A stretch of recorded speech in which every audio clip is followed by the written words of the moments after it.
sejam muito bem-vindas, muito bem-vindos ao Conversas com a Kaique. Eu sou Sabrina Arocha, CEO da Kaique, e hoje estou com um convidado super especial, o Bill, Dr. Bill, que é CEO da Nina Saúde, super parceiro aqui da Kaique. A Kaique é uma clínica em Florianópolis e nós temos atendimento da saúde da criança e da mulher. Venha nos conhecer também. Hoje nós vamos falar de um tema... Primeiro, se apresenta, Bill. Obrigado, Sabrina. Obrigado a todos mais uma vez pelo convite, pela oportunidade de estar aqui participando junto com a Kaique dessa conversa que é muito importante. Eu sou infectologista, sou de Vitória, no Espírito Santo, mas estou aqui na Nina Floripa fazendo uma visita hoje à nossa unidade e também aos nossos parceiros e aproveitando essa oportunidade para falar de doenças respiratórias, né? Eu já falei com a Manu, que é representante da Nina, já vamos conversar com o Bill, aproveitar a vinda dele do Espírito Santo para falar sobre doenças respiratórias e vacinação, né? Que tem muitas dúvidas, tem muitas doenças que tem a vacinação e que a população pode se beneficiar com elas, e é um tema que as pessoas têm muitas dúvidas. Bill, o que acontece, né?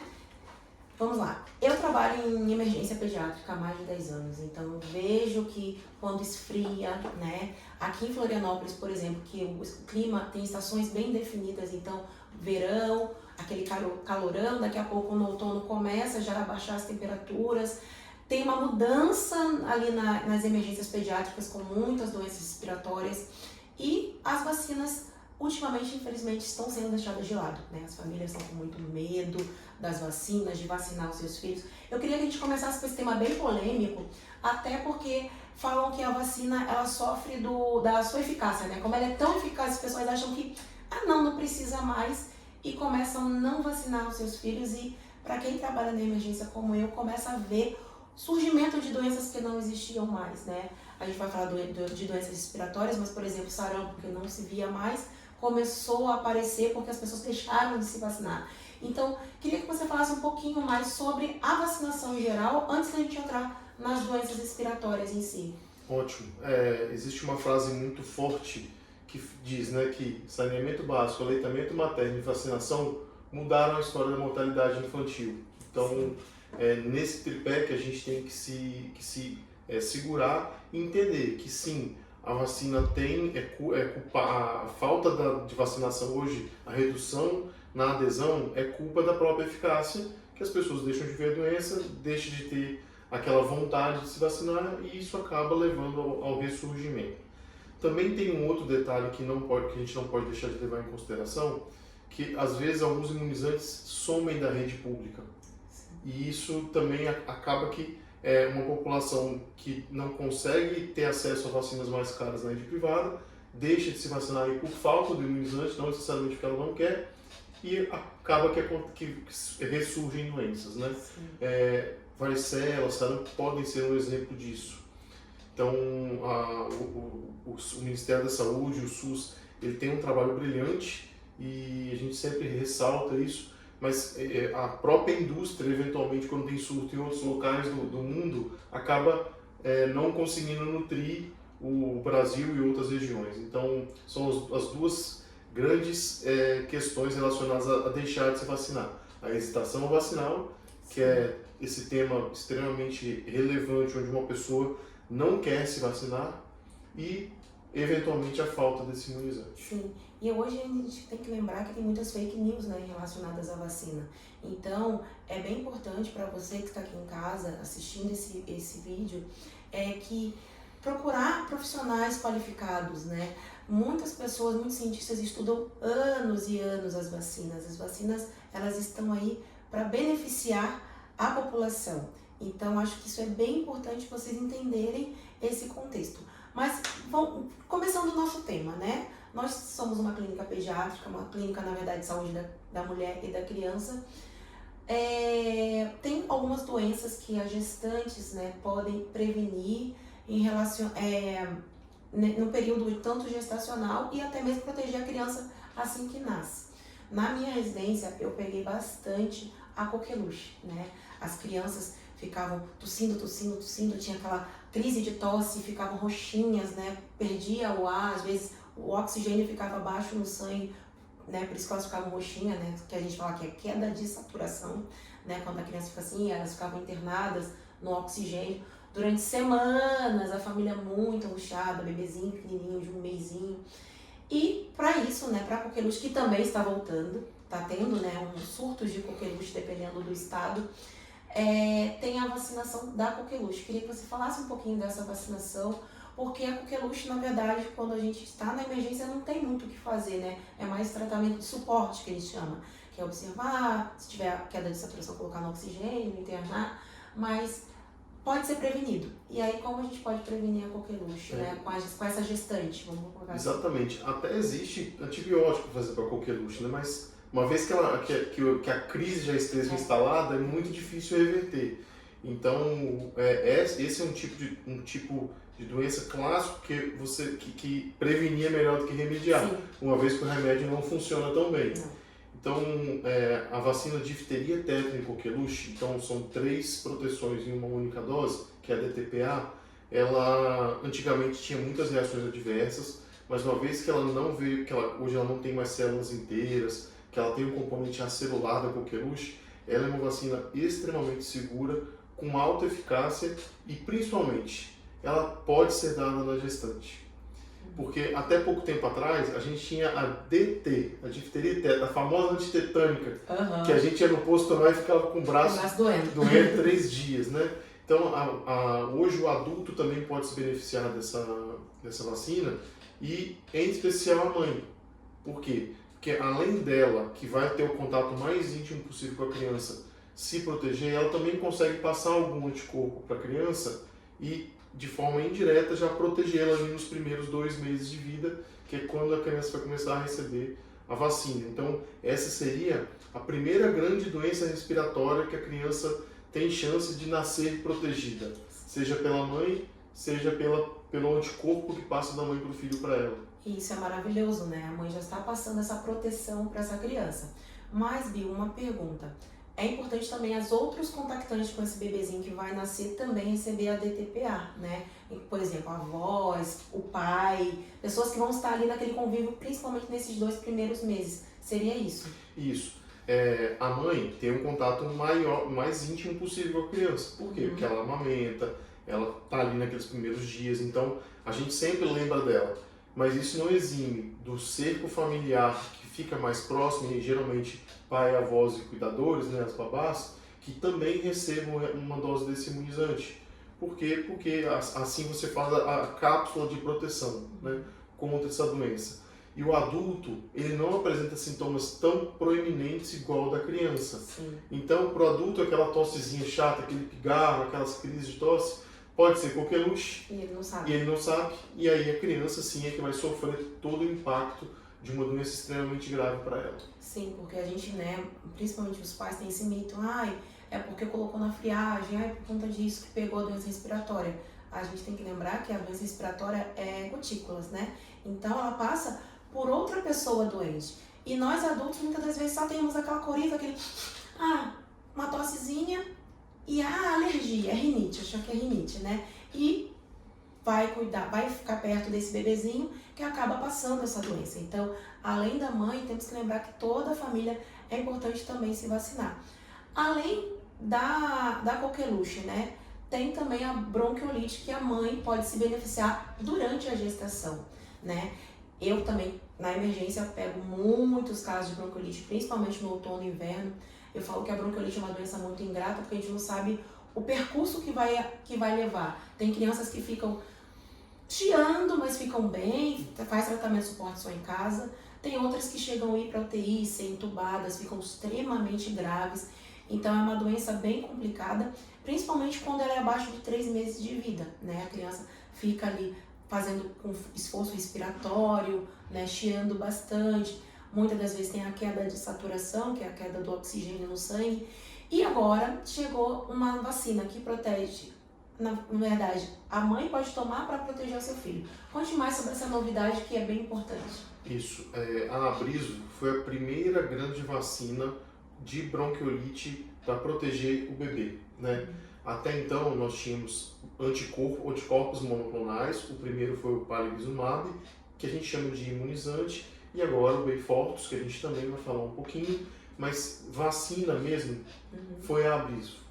E aí, a grande sacada que a Pfizer, que é o produtor dessa vacina, teve, foi de que, se eu sei que o anticorpo materno passa para o feto, vamos produzir uma vacina que cria uma quantidade muito grande de anticorpo na mãe, e aí a gente consegue garantir que o feto nasça livre dessa doença ou protegido por um tempo, que foi o que a Abrismo conseguiu fazer.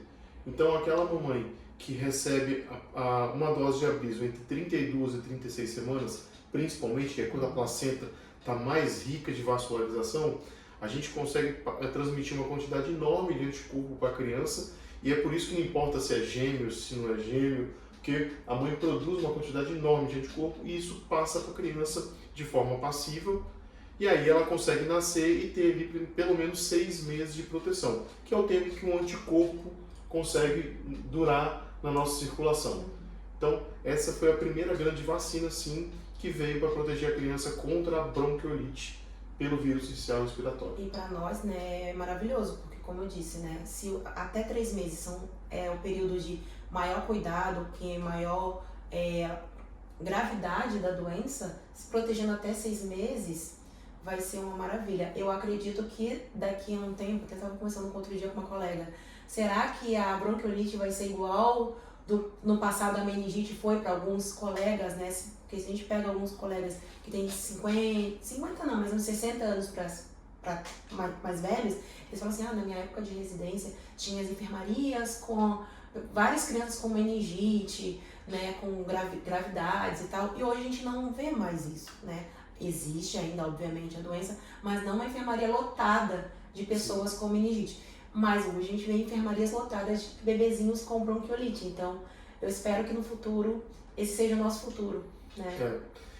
Talvez a gente sempre tem uma conversa, né? De que quando a gente tira um vírus de circulação, outro tende a aparecer. Então, talvez a gente tenha bronquiolites por outros vírus que não causam bronquiolites tão graves. Porque hoje o nome vírus sincicial respiratório, VSR, ele é de deixar a espinha do pediatra gelada. Sim. Porque sabe que é uma doença que começa e que no prematuro a gente sabe que tem chance maior de ser grave, mas naquele bebê a termo, naquele bebê saudável, você fica numa reavaliação diária a cada 2 dias para saber se ele vai ou não vai evoluir para formas graves. Então, não tem um tratamento eficiente para o vírus sincicial, não tem nenhum medicamento que consiga bloquear essa evolução, e aí depende muito da relação da criança com o vírus, né? Então acho que isso que é o mais angustiante para vocês que vivem na emergência. Exatamente, não saber o prognóstico, né? Como ela vai evoluir, isso é muito angustiante, e a família também fica extremamente angustiada. Vamos dizer agora assim, né? O bebê nasceu, né? Falamos das vacinas que a gestante pode usar e os familiares também, mas esse bebê nasceu. Para a gente prevenir doenças respiratórias, qual seria outro imunizante que seria extremamente importante ali nesses primeiros meses de vida, Bill? Ótimo.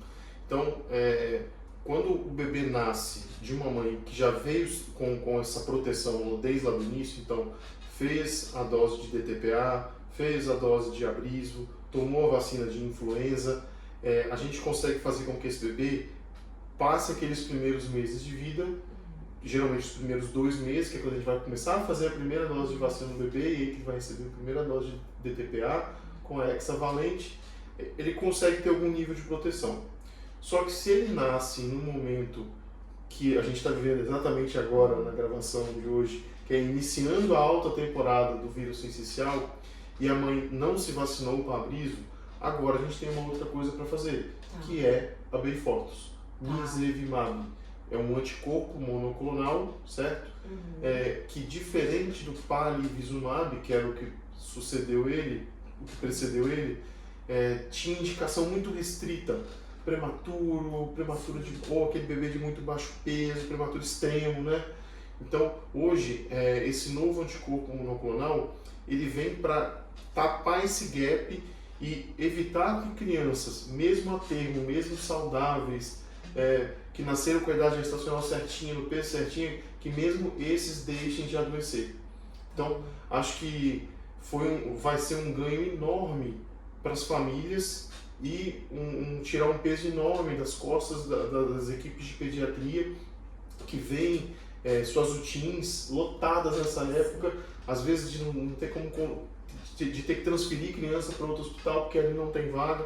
Então, tira essa angústia também agora que a gente tem uma nova ferramenta para lidar contra o vírus sincicial, que é o mais importante nessa faixa etária. Bill, me explica um pouco melhor sobre esse anticorpo monoclonal. Qual idade a gente pode vacinar essa criança? Não sei se pode falar de vacinar também, né, se é o termo correto. E então, ela não tem restrição, né? Qualquer criança pode tomar. Então, qual é a faixa etária? E tem algum efeito colateral? Queria que você explicasse um pouquinho mais sobre esse funcionamento, já que é uma coisa bem nova e as pessoas não conhecem. Ótimo. Nós temos um cenário, dois cenários importantes. Daquele bebê que nasceu de uma mãe que recebeu a Abriso e aquele que não recebeu. A mãe que recebeu a Abriso e ela não tem nenhum problema de imunidade, ela não é imunossuprimida, não está fazendo tratamento contra câncer, não está usando corticóide em dose alta por motivo nenhum, ou seja, ela está com a imunidade plena, essa criança a gente considera ela segura, protegida ali naqueles primeiros 6 meses. Então, deixa de ser uma grande preocupação. Então, isso que é importante. Tem 2 detalhes ainda no meio. O ideal é que a criança nasça pelo menos 15 dias depois da dose, né? Então, se eu tomei a dose hoje, a criança nasceu com 5 dias depois, porque teve um trabalho de parto prematuro, ela é considerada não imunizada, então a gente também não vai considerar aquela dose de Abriso, certo? E aquela criança que nasceu de uma mãe que não teve tempo de receber Abriso. Então essa está completamente vulnerável. Então, uma vez que eu tenho uma criança exposta, se ela não estiver grave, ela não está chocada na UTI, não teve ali um problema durante o parto, essa criança pode ser imunizada ainda no berçário. E se essa criança não foi imunizada no berçário porque a vacina não chegou ainda, porque o imunizante não chegou ainda, porque a disponibilidade ela vai começar a acontecer agora, essa criança vai poder receber a qualquer momento daí para frente. Tem um único detalhe relacionado a tempo, que é, se essa criança já teve alta e está numa idade pós-gestacional, né? Uma idade de nascimento maior do que ela já tenha mais de 5 quilos, e aí você corrige se eu estiver errado, dá mais ou menos ali com 2 meses e pouquinho, a gente vai ter que fazer uma dose maior, de 100 miligramas. Se essa criança nasceu e ainda não tem 5 quilos, a gente vai poder usar o que já está disponível, que é o de 50 miligramas. A faixa etária que o Beyfortus ocupa é desde o nascimento, mesmo prematuro, até 2 anos de idade. E basta uma dose única para aquela temporada. Diferente do palivizumab, que precisava de 3 a 5 doses, dependendo da região. Mas uma dúvida que eu fiquei. A criança que a mãe fez a vacina, a Abriso, não precisa fazer? Não precisa fazer. Essa criança, os 2 detalhes são, ela tem que ter feito e o parto tem que ser há mais de 15 dias, e a mãe não pode ser imunossuprimida. Então, se a mãe fez, não precisa, teve essas regrinhas, não precisa tomar. Agora, se a criança teve um parto prematuro, ou se a mãe não tomou a vacina, ela pode tomar o anticorpo monoclonal. Isso, antes de ter alta do hospital, antes de ter alta da maternidade. Mas se ela não conseguir fazer, até os 2 anos até ela os pode 2 anos fazer.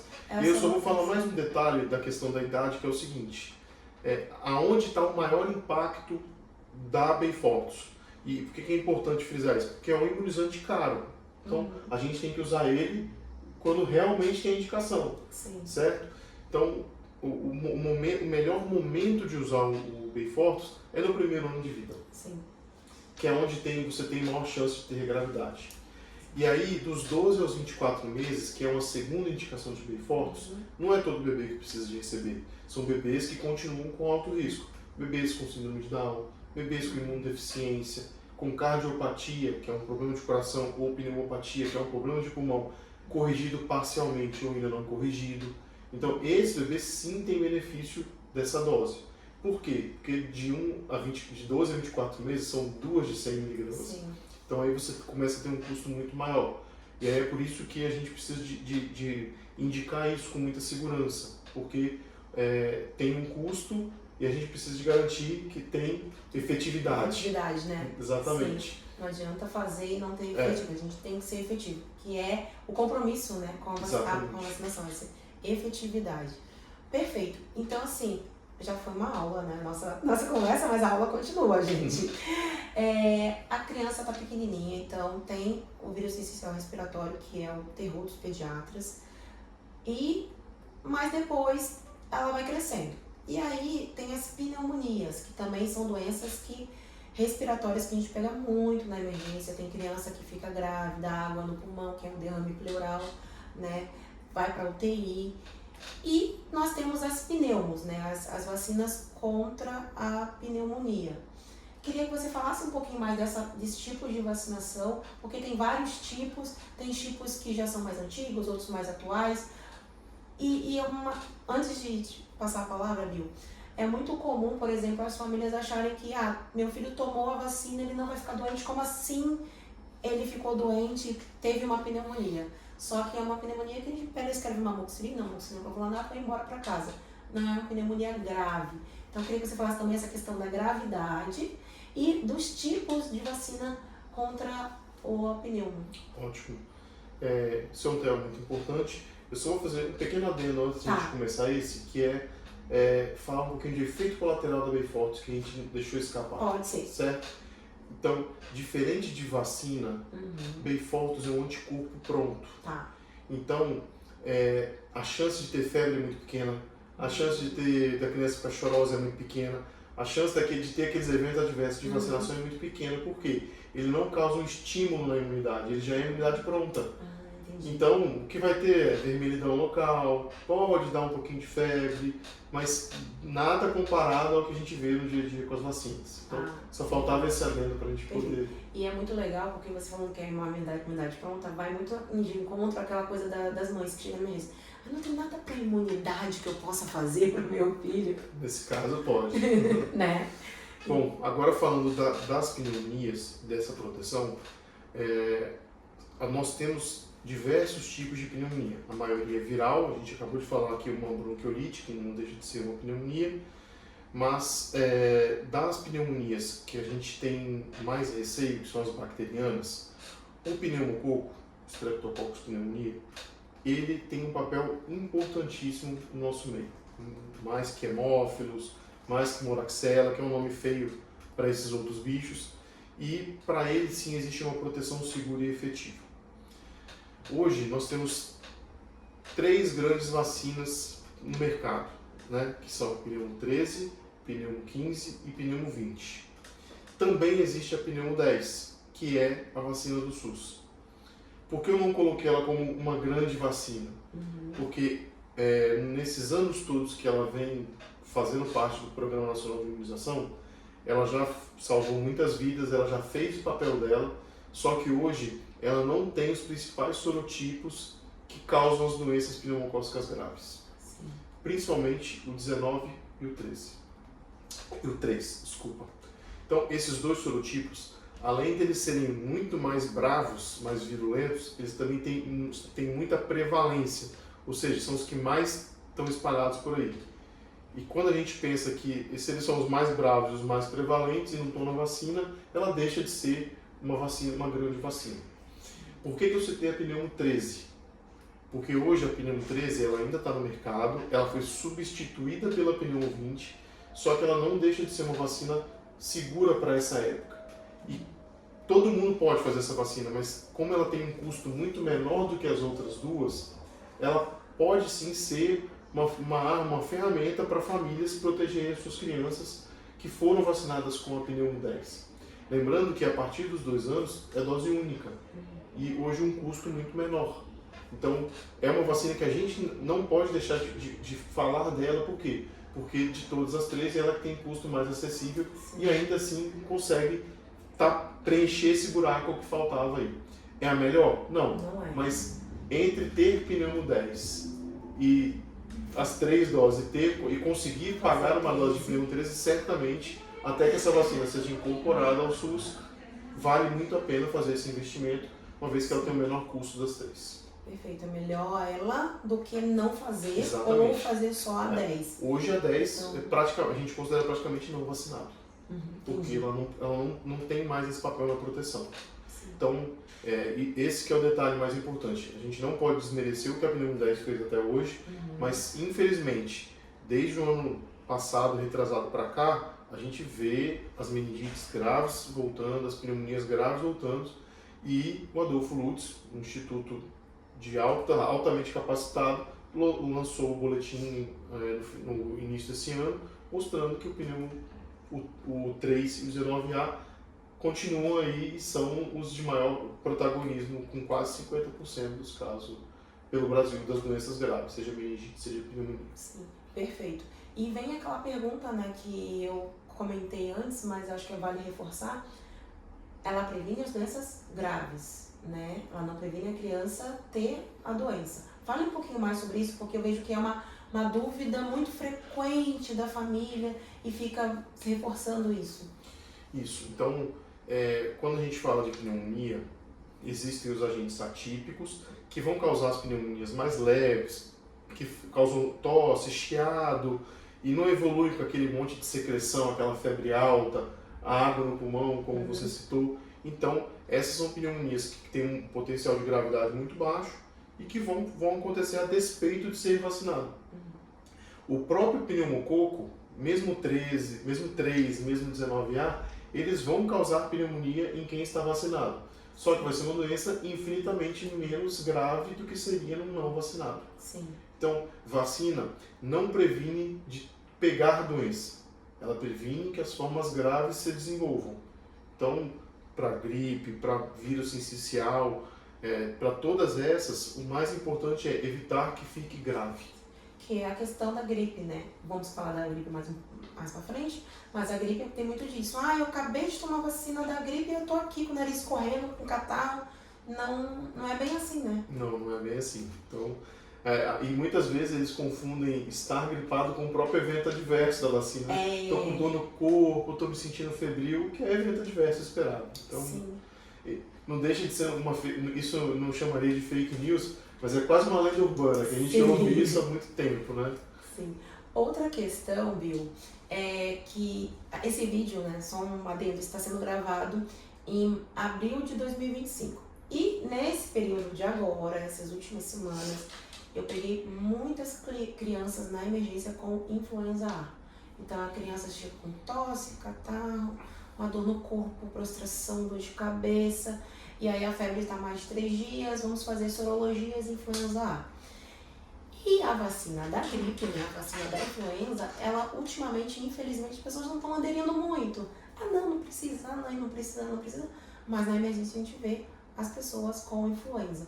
Queria que você comentasse um pouquinho da vacina da gripe, que daqui a pouco vai começar a campanha de vacinação e as pessoas estão negligenciando bastante essa vacina. Em muitos estados, inclusive, já começou. E lá no Espírito Santo já começou e eles me chamaram por diversas vezes para ir à TV estimular as pessoas justamente por isso, porque eles esperam que quando inicia uma campanha dessa, que todo mundo procure as unidades onde está disponível o imunizante justamente para poder andar com essa vacinação o mais rápido possível. Só que eles não estão vendo isso. Então isso gera uma ansiedade do sistema público de chamar as pessoas para vacinação. E é mesmo, porque como você começou a falar, a gente está entrando no outono, e então a gente está se preparando para o inverno. Sim. Né? E aí quando a gente retarda muito o momento de receber uma dose de vacina que tem um vírus que tem uma circulação muito intensa no inverno, a gente perde o tempo de estar no melhor momento da imunidade. Então, quando eu faço que a gente chama de primo vacinação, que é, exemplo, um bebê de 6 meses que vai receber a primeira dose de gripe. Né? Um bebê nessa idade tem que receber 2 doses com intervalo de 30 dias, só que a primeira dose ela não funciona imediatamente. Ela vai funcionar mesmo daí mais ou menos uma semana, 15 dias, quando você gera o primeiro estímulo da imunidade e aí depois você faz a segunda dose para complementar essa imunidade.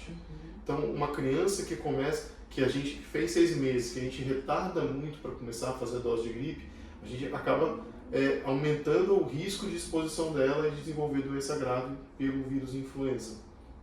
Lembrando que o vírus influenza A é o mais prevalente, é muito grave, Só que a importância do influenza B está justamente na faixa etária pediátrica.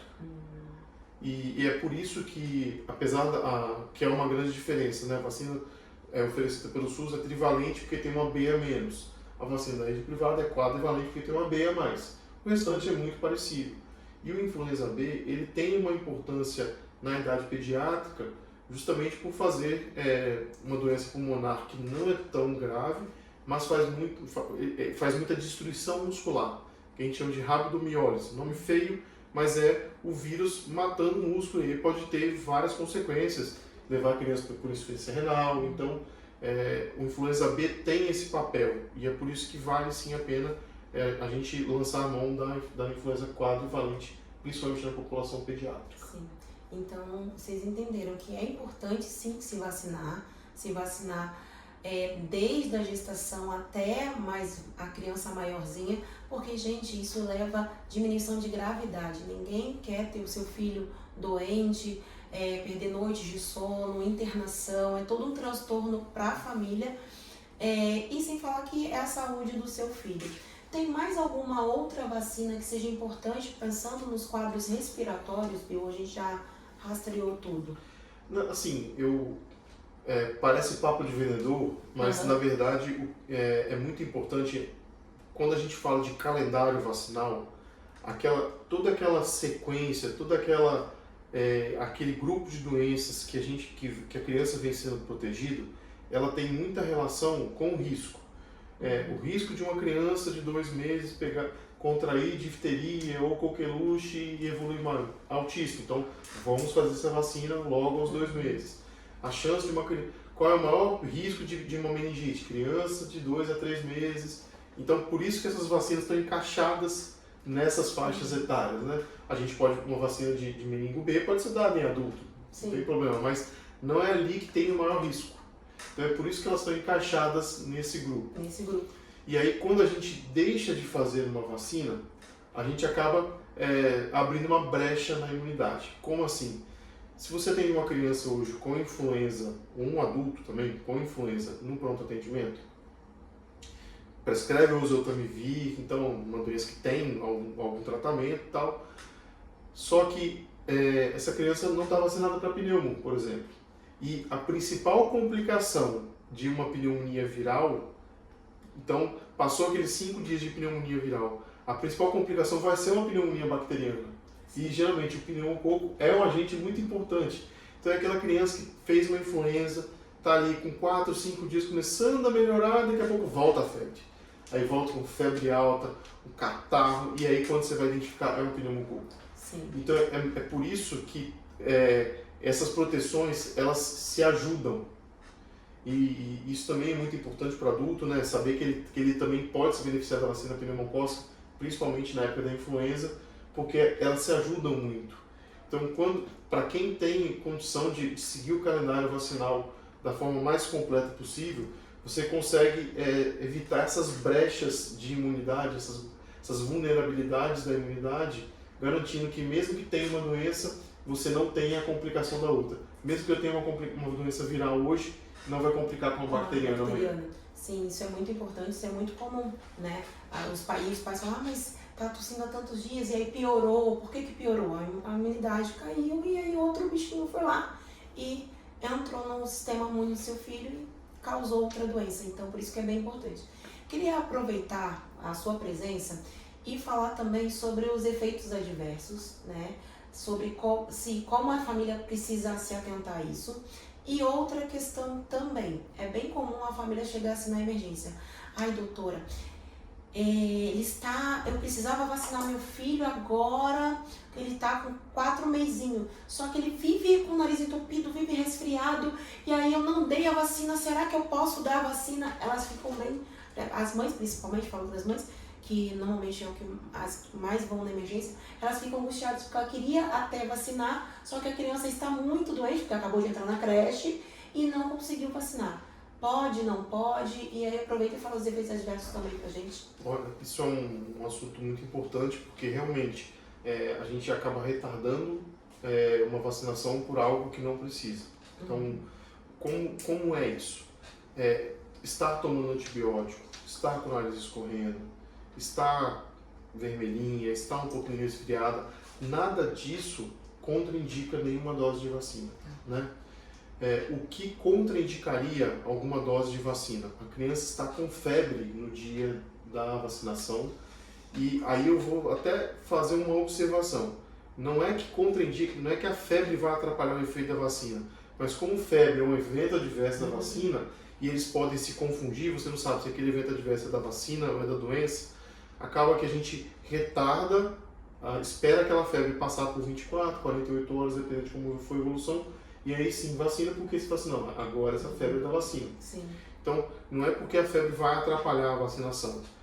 Às vezes a medicação que está tomando pode atrapalhar a vacina, mas não existe uma contraindicação e às vezes a gente acaba retardando algo que vai ajudar por conta daquelas pequenas intercorrências do dia a dia. Então, a gente não precisa de deixar de vacinar por conta disso. Só é muito importante, aí já entrando no evento adverso, que a mãe esteja muito ciente do que pode acontecer no pós-vacinação. Existem uma gama de eventos adversos que são comuns a todas as vacinas. Então, febre, elevada ou não, uma vez que a gente estimula o sistema imune da criança, uma vez que você quer que ele funcione, ele pode reagir de uma forma. Uma das formas é tendo febre. A criança pode ficar mais amolecida, reduzir mamada, ficar mais sonolenta. Ela também pode ficar um pouco mais agitada, mais chorosa, né? Principalmente os mais novinhos, ter o choro inconsolável. E aí é por conta de dor mesmo no local. Quando você injeta o líquido gelado, acaba que dói. Por mais que faça mão analgesia, pique look, buzz, isso vai diminuir a chance de dor na picada e funciona mesmo. Mas quando você injeta o líquido gelado lá no músculo da criança, aquilo vai ter uma sensação de dor, tanto é que é a hora que, a maioria das vezes, quando você vê a criança chorando, você pode ver que é na hora que aperta o êmbolo da vacina, que até aí a gente consegue reduzir a chance de dor. E em algumas vacinas, os sintomas gastrointestinais, principalmente do rotavírus. Então, esses são eventos esperados. Algumas vacinas, sim, podem ter eventos atípicos, mas que a gente também pode esperar. A vacina da meningoace CWY, ela pode dar um pouquinho de raio de sangue no cocô. A vacina do rotavírus também pode dar um pouquinho de raio de sangue no cocô, mas isso é esperado. A vacina pneumocócica, principalmente a 13, a 15 e a 20, pode deixar umas manchas na criança, umas manchas espalhadas, assim, que é diferente da alergia, ficam as placas de mancha. E isso também pode ser algo esperado, assim como a vacina de meningite B pode deixar a perninha da criança um pouquinho mais paralisada, que é uma vacina mais dolorosa. Então, não necessariamente aquilo atingiu uma parte do músculo que na época era uma vacina. Não teve erro, não pegou nenhum nervo. Aquilo é só esperar um pouquinho que a gente consegue, que a criança vai voltar a mexer, a gente faz um pouco de compressa. E eu acho que o mais importante disso, porque é muito angustiante, é saber que, lá na Nina pelo menos, nós temos uma assistência no pós-vacinação tão boa quanto no pré-vacinação. Então, do mesmo jeito que a gente tem um time que está ali dedicado a oferecer imunizante, a falar para as famílias a importância, a vender mesmo imunizante, também tem um time dedicado a falar sobre evento adverso, a analisar o cartão. Então, a gente tenta, mesmo que online, oferecer, a gente pede foto, manda foto para ver como é que está, pergunta daqui a 48 horas como é que está evoluindo. Então, tem uma assistência pós-vacinal porque a gente entende que isso é muito angustiante para a família. Ver a febre não ceder, ver a febre aparecer de forma muito intensa. Então, nós temos ali um time responsável por isso e cada uma das cidades que a gente está tem um responsável técnico que consegue até dar assistência de forma mais próxima para as famílias nos eventos adversos mais graves, né? E isso é maravilhoso, Bill, porque assim, esse atendimento de perto, né, com atenção, que a gente fala que é humanizado, tira um peso e uma angústia das famílias, né? Porque as famílias, vamos dizer, sofrem junto com a criança quando vai fazer a vacina, eles entendem a importância, mas há um sofrimento ali de ver a criança, por exemplo, com a perninha parada, com dor, e ter alguém que possa tirar essas dúvidas, orientar, é bem importante, né? Não, com certeza. A gente tem muita empatia por esse momento, então por isso que a gente tenta gastar tempo explicando, mas com os eventos adversos mais atípicos, eles podem ocorrer até mais longos. Assim, o que mais deixa todo mundo angustiado são os da varicela, que pode até semanas depois aparecer bolinha. Então, uai, como assim? Eu vacinei, agora pegou a bolinha. Mas aquilo, aí dependendo do tempo, pode ser um evento adverso. Então, quem já experimentou esse canal de pós-vacinação, a gente sempre pergunta quando foi vacinado, se foi naquele mesmo membro, vê no nosso sistema e fala, não, ó, a gente consultou aqui e isso aqui tá dentro do esperado.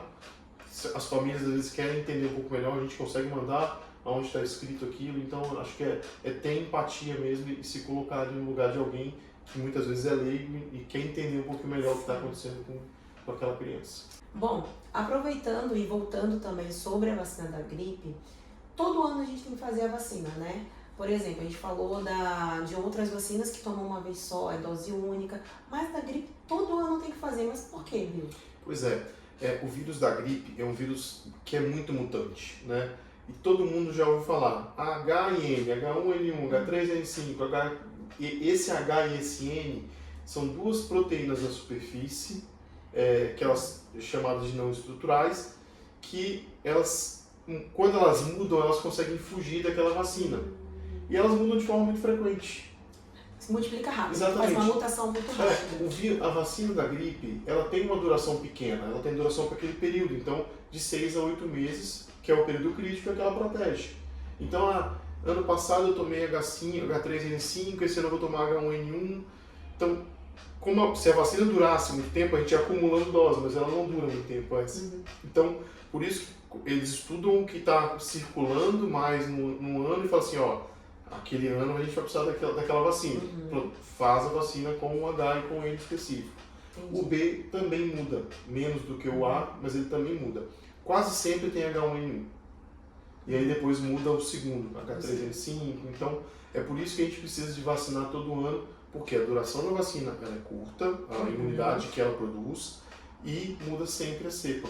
Por isso que eles não falam, vamos fazer uma vacina de gripe que dura a vida inteira? Não vai mas ser. Aí muda sempre. Então, existe sim algumas fabricantes tentando achar uma parte do vírus que não mude tanto, o que daria a oportunidade de fazer uma vacina que dure mais de um ano, só que infelizmente a gente não conseguiu chegar nesse denominador comum do vírus. Então sempre precisa de mudar alguma coisa. Vai chegar, eu acredito na ciência e vai chegar. Bill, queria que você fizesse as considerações finais, uma mensagem para a galera que está nos assistindo. Ótimo.